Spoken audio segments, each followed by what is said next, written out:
Riley, remember what Dad always says? Vacuums suck. Huh?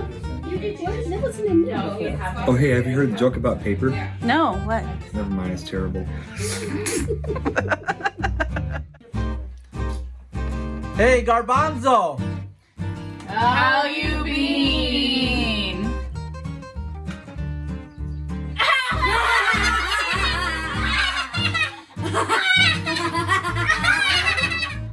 Hey, girls! I got a bonus for you. What? Bonus noches. The fattest knight at the King Arthur's round table was circumference. He acquired his size from too much pie.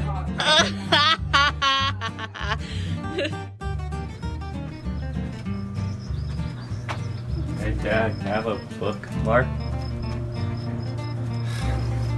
Can't believe after 14 years he doesn't know my name is Chris.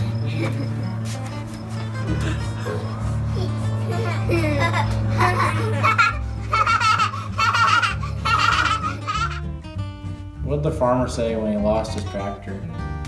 What? Where's my tractor? How do you get a squirrel to like you?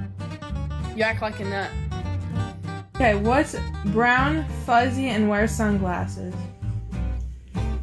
No clue. A coconut on vacation.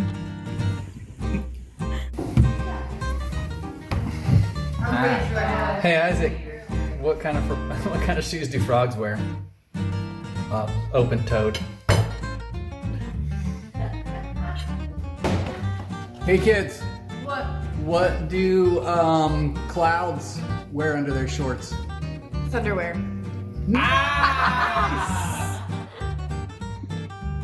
Object of the game. Don't laugh. What do you call a dinosaur that is sleeping? Sleeposaurus. A dinosaur. Do you know that 5 out of 4 people are bad with fractions?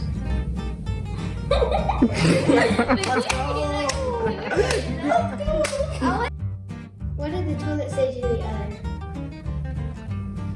You want to hang out? You were a little flushed.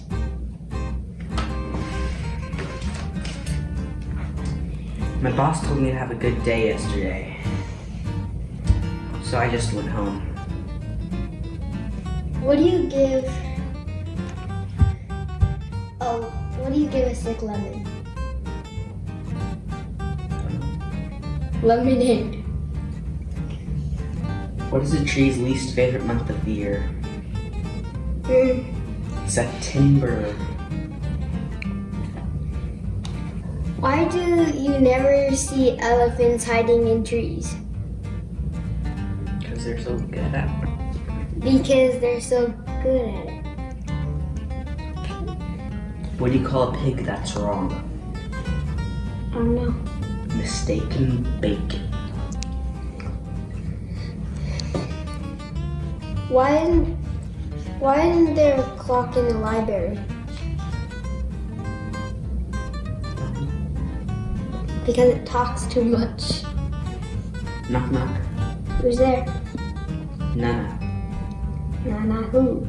None of your beeswax. What do you call bears with no ears?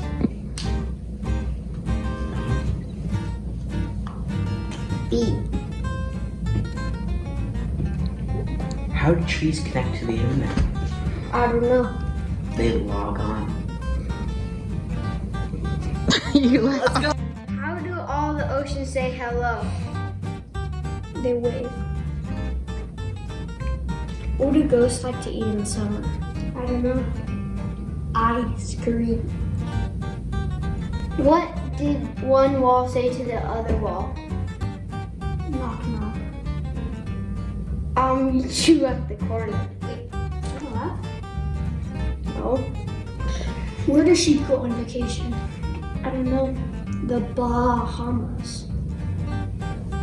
What do you call a bear with no teeth? Toothless. A gummy bear. What do you call cheese that isn't yours?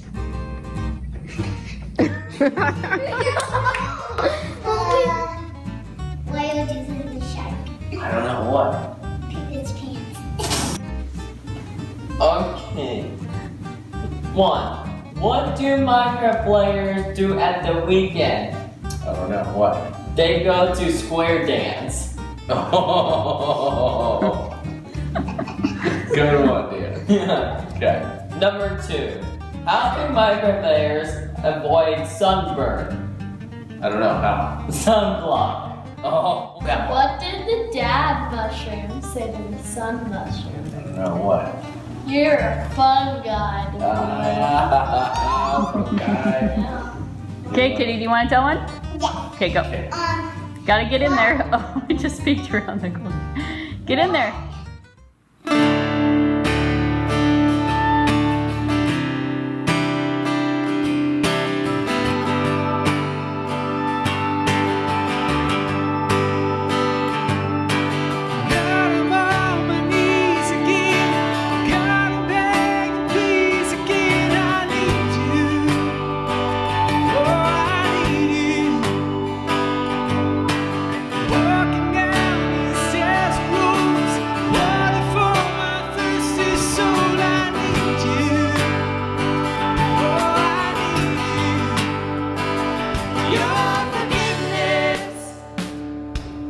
Sweet, sweet honey on my lips, like the sound of a symphony to my ears, like holy water on my skin.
gracious to you. The Lord turn his face toward you and give peace.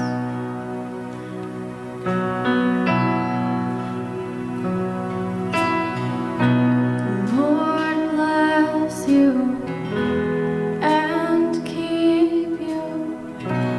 Make his face shine upon you and be gracious to you. The Lord turn his face toward you and give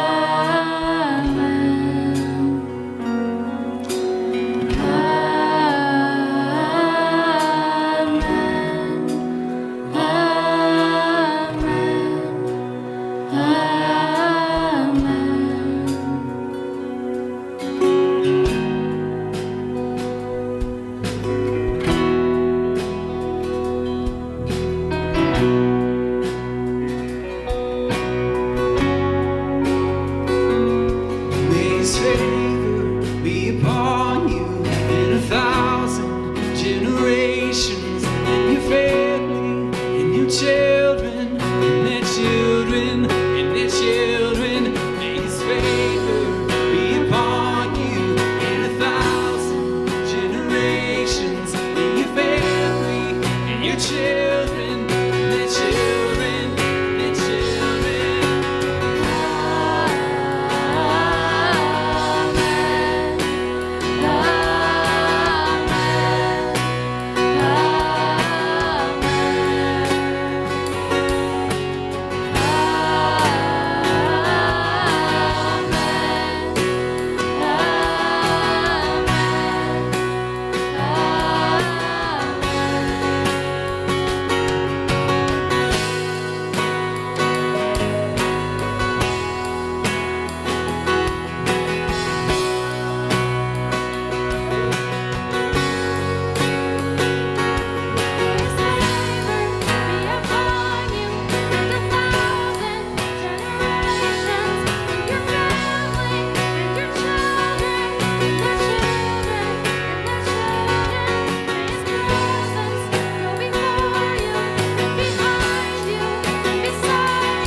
I love you, Lord. Oh, your mercy never fails me. All my days I've been held in your hand. The moment that I wake up till I lay my head, I will sing of the goodness of God. 'Cause all my life you have been faithful. All my life you have been so, so good. With every breath that I am able, I will sing of the goodness of God.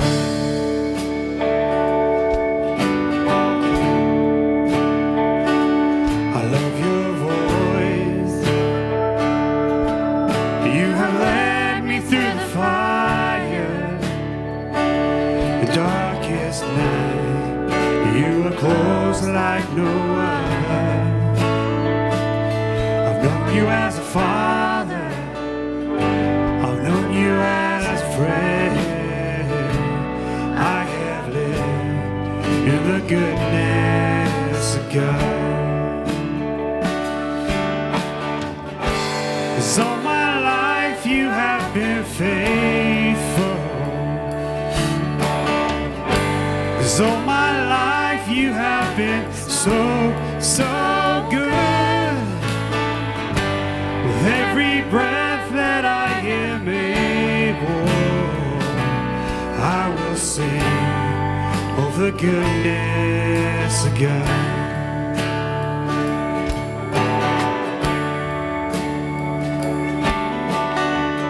Your goodness is running after, it's running after me. Your goodness is running after, it's running after me. With my life laid down, I'm surrendered now. I give you everything. Your goodness is running after, it's running after me. Your goodness is running after, it's running after me. Your goodness is running after, running after me. With my life laid down, I'm surrendered now. I give you everything. Your goodness is running after, it's running after me. 'Cause all my life you have been faithful. All my life you have been so, so good.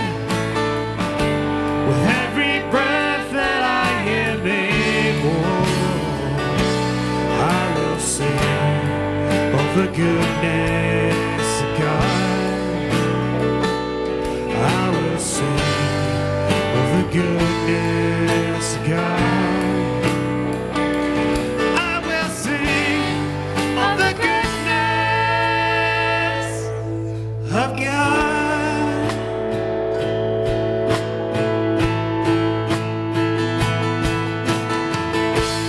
You're all I want.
Hey, good morning, church family, and welcome to another episode of Living Hope Online. It's Father's Day, and what a great holiday. I mean, yeah, I'm a dad, so I guess I'm a little bit partial to all of this, but what a fantastic blessing it is to be a parent. Especially of the kids that I have. I love them. They do incredible work, even though they test me to my limits sometimes. They certainly have taught me a lot about patience, financial planning, and a few other odds and ends that we're always making it through. But I am absolutely grateful at the gift of being a father. And what a role it is. Because if you see how God refers to us as children of God, he takes the claim of father. And so he actually is sharing his title of father with me. And so I have to help raise my kids in a manner that I hope pleases him. And I hope that I am worthy of the title that he has granted me use of at this point in time. Some stuff that's going on in the church. As you know, we're trying to get back into actually regular meetings. We don't know when that's going to happen yet. Our church board and Jeremy are working on that as we speak. One of the problems we have is that based on the capacity of the church, and the limitations that are currently on us for the COVID quarantine is we can only fit about 35 to 40 people in the church at one time legally now. But one thing that we can do, and it was talked about this week with Jeremy, is developing something like watch parties. And this is something I wanted to put out there for everybody at the church. There's nothing saying we can't go to a friend's house to watch church. There's nothing saying we can't have barbecues and get together and celebrate church, just at a different venue. So instead of something to consider for the next week is instead of just sitting at home and watching church here and watching my silly face on the big screen, maybe get together with some friends. Have a little breakfast, have a 10 o'clock service, join us in groups, and we'll start getting back that way. We're doing everything we can. We're hoping that we can get back to normal sometime in the near future. But until then, let's make do with what we've got. It'll work out great. All right, my friends, happy Father's Day. We love you. We miss you. We'll see you when we get church back going.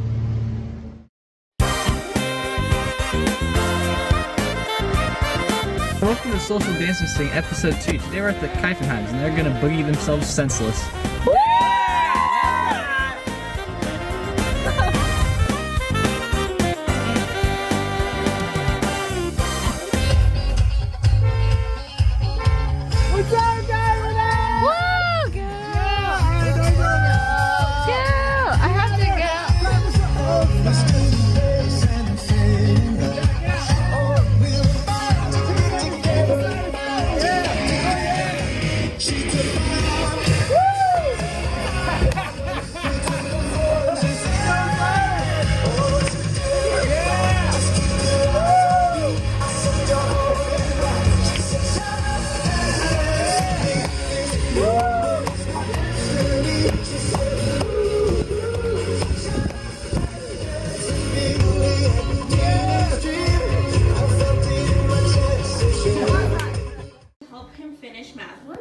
During that time, I was able to see his deep love for music. I really hope he continues to fuel the fires of creativity as he learns and grows. The Rock Guys. Yeah. I'm the biggest guy. What? Okay, I'm going with you. Okay. Yeah, I'm 99% sure. Sure did. Sure did, police. Never hurts to check. I've done sillier things.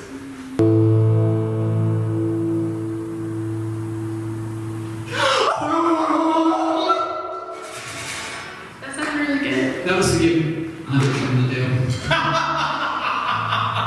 Okay. What fun is editing if there's nothing fun to edit? There we go. Alright. There cannot be two. The point is to line up the audio sources. There cannot be two hits. Oh, wait.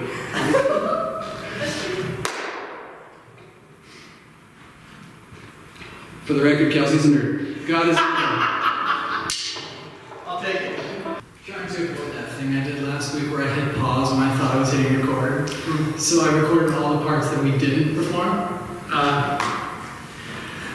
You're welcome. Is that why we went without video? That is why. That's awesome.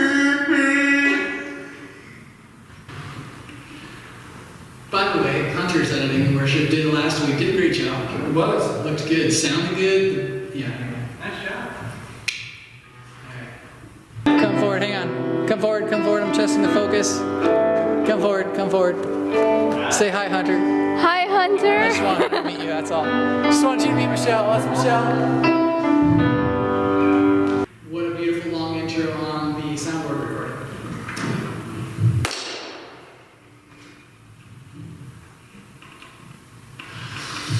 Hunter, you can totally, I'll give you Kelsey's phone number later. You can call him and explain. That's what I Did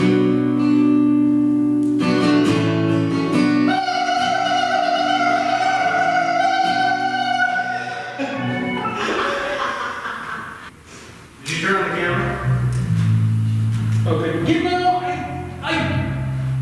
I want to say yes, but it never hurts because sometimes We've done that before. D. oh, they stand and see.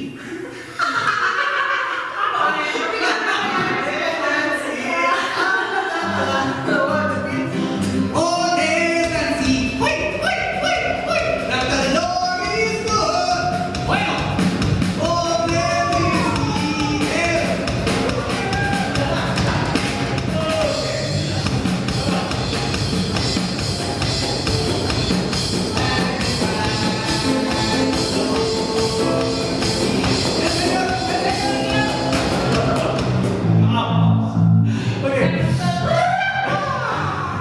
At least have some objection to that. I do too. Alright. I thought it was really good. We just made the editor's job more difficult and hilarious at the same time. Please tell me they've saved all these outtakes. I'm not in charge of editing outtakes or any of those, but it would be fun. blooper reel. Blooper reel. It's like we have more bloopers than we have actual material in the show.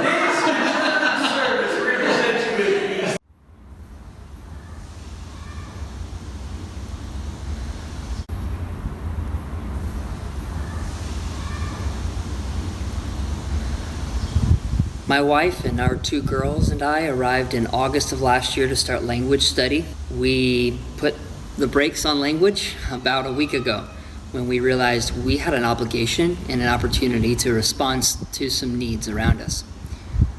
We met with our team and decided that since our projects are shut down right now, we needed to use some of those funds to still bless people.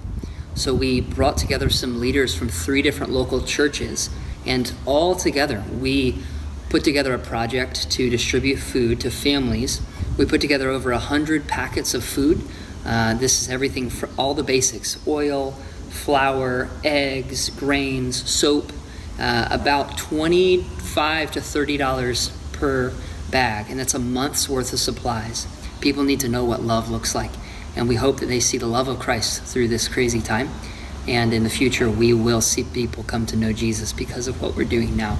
Now that those food bags have been distributed, we have started sheltering in place just to try to be wise and protect our families from the virus. But in the meantime, we're not stopping, looking out for the needs of our neighbors and those that we can reach. And we're excited to know that you are partnering with us.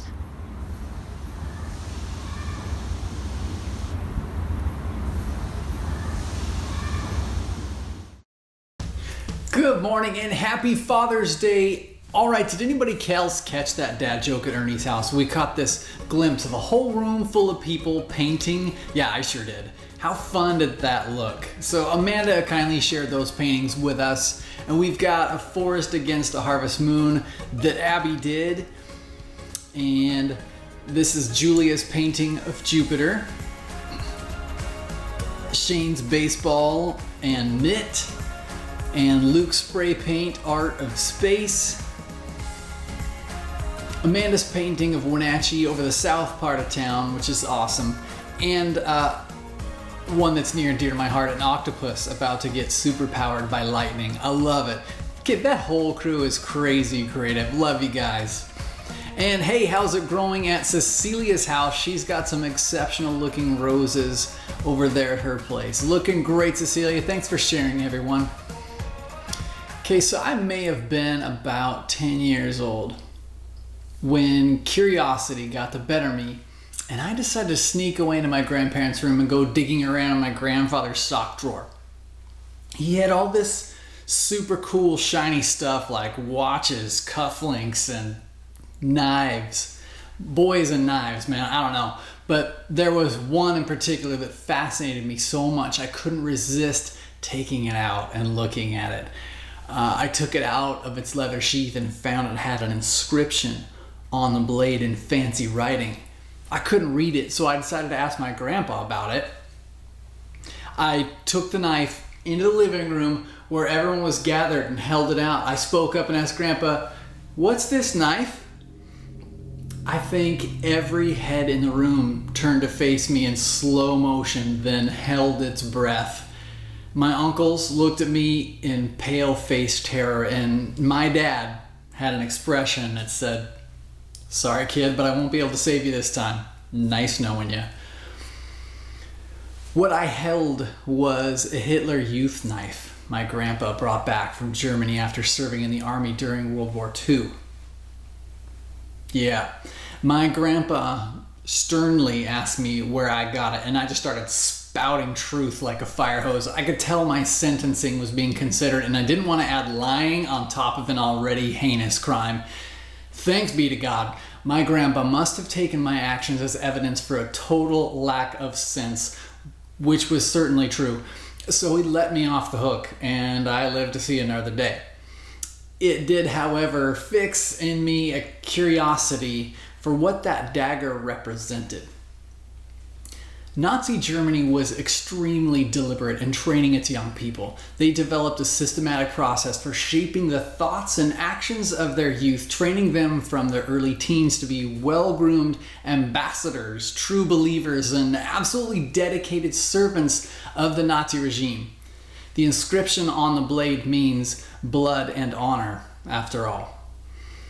They very well may have taken cues from the likes of King Nebuchadnezzar from the story of Daniel. We read last week that 4 young men from Judah's royal family were handpicked based on their exceptional appearance and learning aptitude to be taken away from their homes and culture and enter an intensive 3-year program where they would be taught the language, trained in culture and thought, and assimilated into Babylonian culture in order to serve the king. We're going to take a closer look at the strategies the Babylonians used and how our young men resisted. Let's get back into the book of Daniel, chapter 1, starting with verse 6. My heart is like a stone, and I'm running far from home. Remind me who I am. We don't know how many Judeans were taken into this training program, but we do know that among them, from the descendants of Judah, were Daniel, Hananiah, Mishael, Azariah. The chief official gave them other names. He gave the name Belteshazzar to Daniel, Shadrach to Hananiah, Meshach to Mishael, and Abednego to Azariah. They were probably teenagers when they entered this re-education program, which is typically when we start to firm up our identities, right? The starting place in the re-education process was to give them new names. That's a power move for certain. Seeing as naming people is a right usually reserved for parents only. Hebrew names commonly contained the letters El or Iah at the end of them as indicators of Yahweh himself.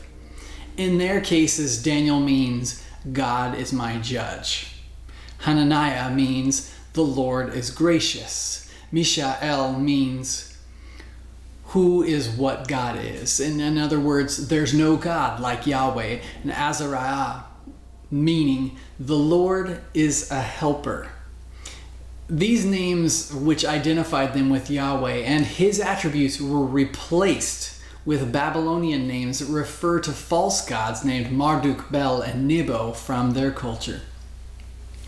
So the second strategy was to soak them in the language, culture, and literature of the Babylonians so that its myths and legends would take the place of the scriptures as the source of their wisdom and worldview. Third, they were given a daily allowance of food and wine so that they would adjust to a standard of living in dependence on their new master. At the end of this 3-year process, with their previous identity fully dismantled and replaced, they would enter the service of Nebuchadnezzar. The end goal was, in one way or another, to obliterate all memory of Israel and Israel's God from the lips and minds of these young men, and to instill into them a sense of total dependence on Nebuchadnezzar for all the good things in life. Am I crazy, or is this a strategy being used today by our culture and the enemy of our souls? I mean, doesn't Satan want us to forget the truths in those Hebrews names, that God is our judge as well as the one who shows us his grace?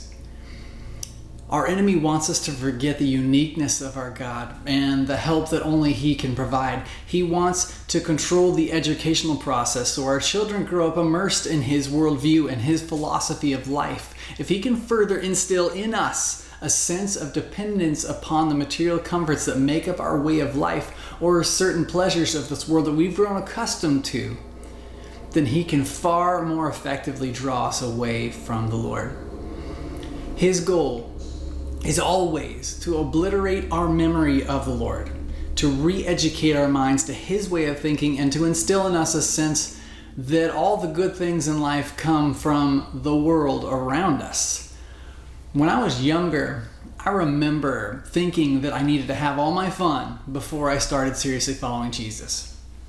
In my head, devoted followers were people who had sworn off anything fun and had a monk style, like brainwashed themselves into a state of constant and total denial, making themselves believe that they genuinely liked salad or something ridiculous like that.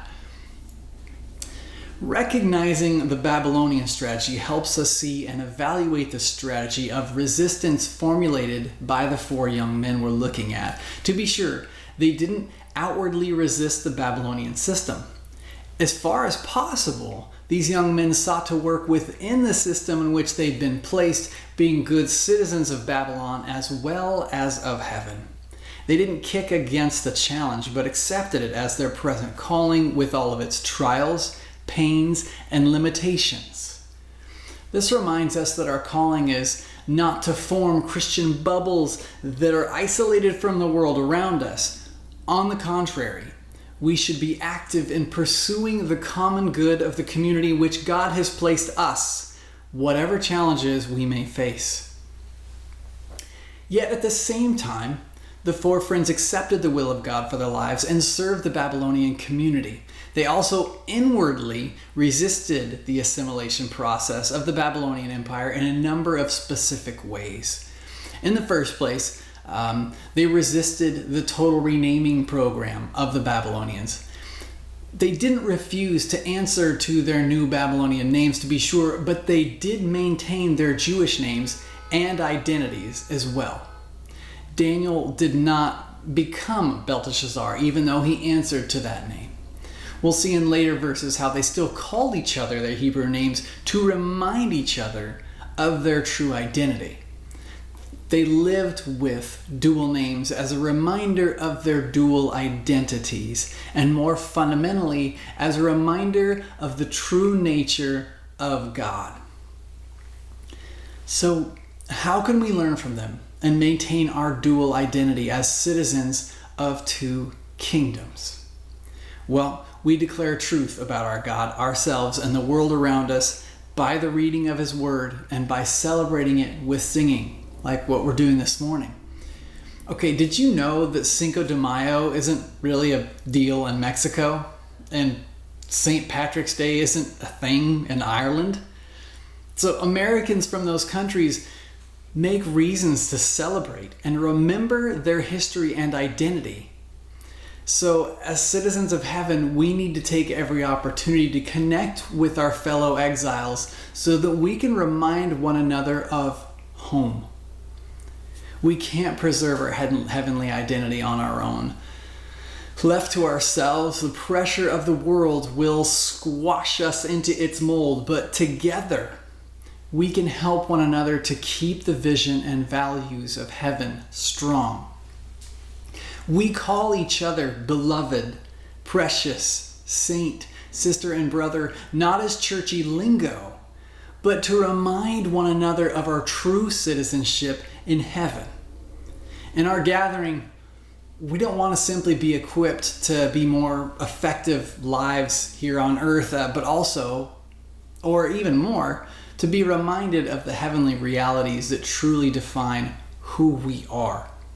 We do not simply come together to be taught practical steps and how to be more effective husbands and wives, fathers and children, employers and employees, but also to be pointed toward our true home.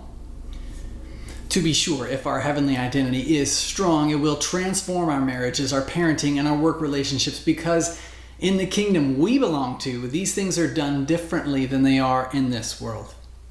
A major reason for our come together as the church is to fix our eyes together on the kingdom of heaven, our true home. As the word is preached, a heavenly wisdom is proclaimed that runs counter to the wisdom of the world around us. In baptism, we're reminded of the new life we've received. In communion, we eat our native food, reminding one another of the cost at which our citizenship was bought and of the ultimate feast that awaits us at home. All of these things help us to preserve and remember our true identity. Okay, to that end, we will be having our first in-person gathering on the evening of Wednesday, July 1st to celebrate communion together back in our building. I know, hooray. Okay, will it be like it was before? Not exactly. Will there be masks, social distancing, and all that stuff? Yeah. Won't that hinder us from worship?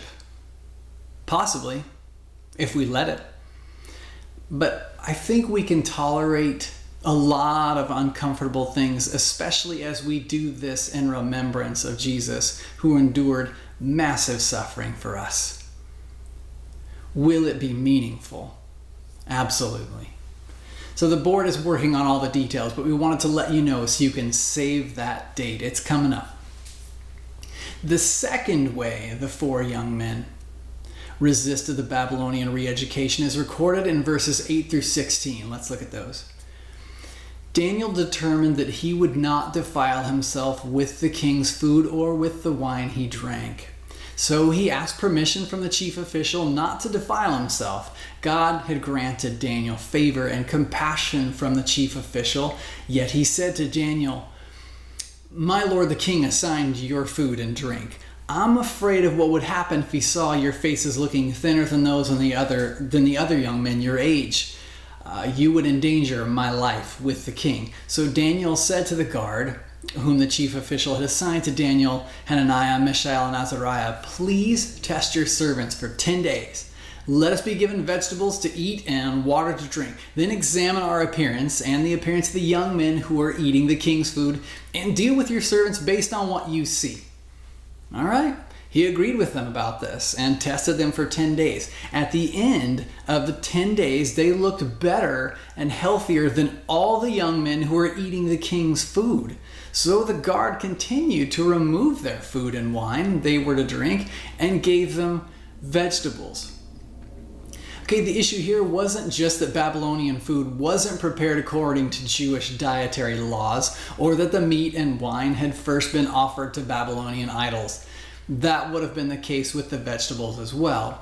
If there had been something intrinsically evil about the Babylonian food, then Daniel would have had to abstain permanently from royal meat and wine, which doesn't seem to be the case, as in chapter 10 we'll see. They chose to eat only those things that grow naturally, grains and vegetables, and to drink only naturally occurring water. This was a type of fast, where the goal was to constantly be reminded of their dependence on their creator God for their food, not King Nebuchadnezzar. Dependence on Nebuchadnezzar's rich food would have been defiling to them because it would have repeated in their own lives the sin of King Hezekiah that brought this judgment upon God's people in the first place. So we also create routines to remind us of our dependence upon God for all of the good things in our lives. Even such a simple act as giving thanks for our food may be a profound reminder of who has provided it for us. Some of us like to journal, keeping a record of the Lord's gift to us, from the trivial to the profound. That can be another way of keeping our eyes fixed on our Creator and Provider. The practice of fasting, which is deliberately choosing to go without some sort of legitimate pleasures and satisfactions in this world, can also be a powerful means in which we remind ourselves that this world is not our home and that its gifts are not our real treasure. A more specific way of fasting, omitting a meal to create space for connecting with God, is a powerful way to keep our eyes fixed on our true inheritance and our hearts longing for the real thing which we only find in Him. Once again, though, Daniel and his friends sought to maintain their faithfulness to God by working within the Babylonian system, not against it. They sought permission from the chief official and for their personalized diet plan. The official was sympathetic to their request, but he was afraid he'd get fired, or actually the original text says he feared for his head if these men in his care showed signs of neglect. So Daniel went further down the chain of command to the guard who looked after them and proposed this 10-day test. At the end of that trial period, he could evaluate their progress. Surprisingly, at the end of this time, Daniel and his friends looked fitter, which in the original language literally means fatter than those who had been indulging in a high-calorie lifestyle. So the guard agreed to continue to slip them their alternate meals so they could maintain their constant awareness of the one true God. Okay, this chapter isn't just about these men's faithfulness to God. It's also about God's faithfulness to them. I haven't ever stuck to a vegetarian diet myself, barbecue, right? But okay, I've also never run across anyone in my life who did choose a vegetarian lifestyle because their goal was to put on a few pounds, right? Normally, people don't get fat on fruit, veggies, and water. This was a mark of God's faithfulness to these young men, honoring their commitment to Him. What's more, it was God who gave all four of them exceptional knowledge and understanding of Babylonian literature and learning, and gave Daniel the unique ability to discern visions and dreams of all kinds. Check out Daniel 1:17 through 21. God gave these four young men knowledge and understanding in every kind of literature and wisdom. Daniel also understood visions and dreams of every kind. At the end of the time that the king had said to present them, the chief official presented them to Nebuchadnezzar. The king interviewed them, and among all of them, no one was found equal to Daniel, Hananiah, Mishael, and Azariah. So they began to serve in the king's court. In every matter of wisdom and understanding that the king consulted them about, he found them 10 times better than all the diviner priests and mediums in his entire kingdom. Daniel remained there until the first year of King Cyrus. Hold on. God placed them in a unique position where they could be a blessing to their captors and build up the society in which they found themselves, while at the same time enabling them to remain true to Him in the midst of extraordinary pressures. If the Lord could keep these young men faithful to Him in their situation, then He is surely able to keep us faithful to Him in our trials and difficulties. No matter how overwhelming our situation may seem, God is able to keep us through it. It is His work from beginning to end, and He will do it. But truth be told, most of us aren't like Daniel and his friends. We're far more like the nameless multitude who were deported along with Daniel, who adopted foreign names, ate the king's food, and altogether became like the Babylonians. In many respects, we're assimilated to the world system in which we live. So, if the message of this book is simply, be like Daniel and all will be well, then we might as well stop reading now. The more we get to know Daniel, the more we come to realize that we're not Daniels. The good news of the gospel, however, is not simply that God is faithful to those who are faithful to him. It is that a Savior has come to deliver faithless and compromised saints like us.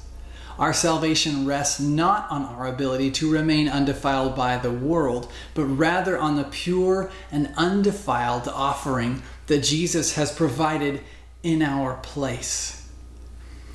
Jesus Christ came voluntarily into this world with all its pains and trials. He endured far greater sufferings and trials than Daniel did, or than we ever will. Yet, he remained entirely faithful and pure until the very end, without spot or blemish, and grants the perfection of his obedience to all those who trust in him by faith. What's more, Jesus has already returned from his time of exile and now sits at the Father's right hand in heaven. He's prepared our places there, and his presence there already is the guarantee that one day we will be with him as his people. Remind yourself often of this gospel. Fix your eyes on Jesus Christ, crucified, raised, and exalted. He didn't trailblaze a route home. He is the route home. Trust in him and ask him to work in you a true faithfulness.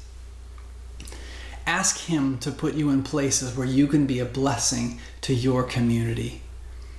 Be a breath of heavenly wisdom in your home, your school, your workplace. Be constantly dependent upon him, looking to him to keep you faithful, not to your best efforts to be a Daniel. And finally, we long for the day when his heavenly kingdom will invade this earth and bring the fullness of our inheritance. And all God's people said, Amen. God bless you. We'll see you next time.